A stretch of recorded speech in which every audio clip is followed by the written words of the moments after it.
The nativity story is an incredible leveller of all kinds of people from all kinds of backgrounds. And if you don't already know this, let me tell you that this story is all about you. This story is for you. This is a story of God displaying his love for you and his pursuit in having a relationship with you.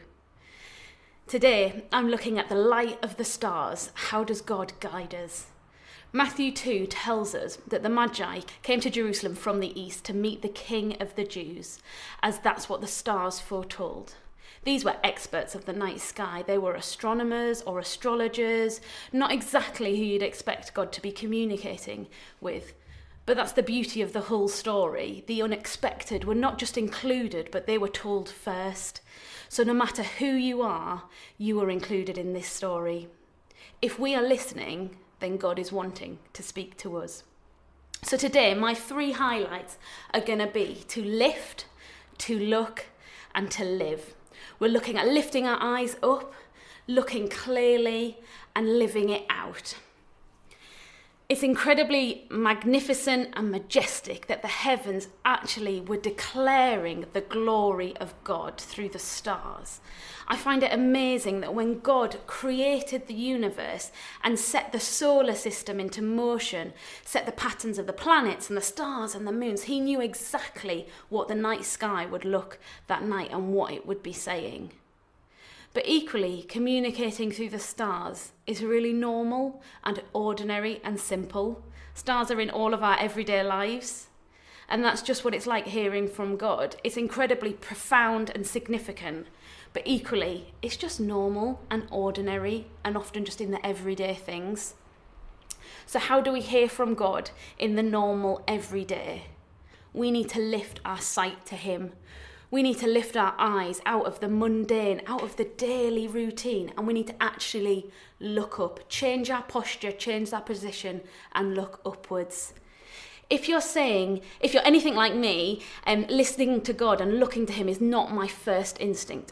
This is how often things pan out in my life. I'll start thinking about something, and then perhaps I'll research it a bit, and then I'll probably discuss it with my friends and with my family, and then I'll think, this is quite significant, I probably should pray about it.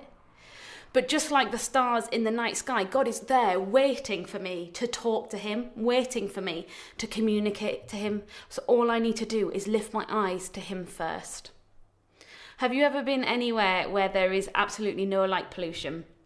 The most incredible night sky I've ever seen was when I was in Uganda. The sheer amount of stars that were in the sky was literally insane. And part of the craziness that I couldn't get my head around was that these stars were always there, but I had never seen them before because of the light pollution. And because of the pure darkness there, each star shone brighter than I'd ever seen before. It was truly breathtaking. I'm really guilty of filling my ears, my eyes, my mind with just constant stimulation from the moment I wake up to when I go to sleep. I have TV, phone, podcasts, music, talking to people, job, the lists go on and on and on. And very rarely do I clear all that noise, clear away all that busyness, clear away all that pollution, and just be still. My friend recently told me that having her quiet time is like a train leaving London Victoria Station. At first she sits, but her mind is full and buzzing like city life at the skyscrapers, the crowds, the busyness. But if she sits in the stillness long enough, just like the train journey, she soon finds herself in the rolling countryside, in the peace and quiet, able to see and hear God. Jesus regularly made time to have space to retreat to the quiet and stillness. So if Jesus needed it, how much more do I need it? So we need to just create space so we can see clearly, so we can look and see God. What habits and disciplines do we need to put into place daily, weekly, yearly to clear that pollution and so we can see the stars, to stop that endless noise and actually listen to God?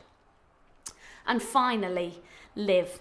Matthew 2 continues to say that the star went on before them continually and led the way until it came and stood above the place where the young child was. When they saw the star, they rejoiced exceedingly with great joy. And after entering the house, they saw the child with Mary, his mother. And they fell down and worshipped him. And after worshipping, they opened their treasure chests and presented to him gifts of gold, frankincense, and myrrh, gifts fit for a king. The Magi saw the stars and understood the significance, but that wasn't just it. They lived it out, and in fact, they walked hundreds and hundreds of miles to come and worship him for themselves. They sacrificed time and effort and money because they knew that it was worth it. Worshipping God needs to be our living reality.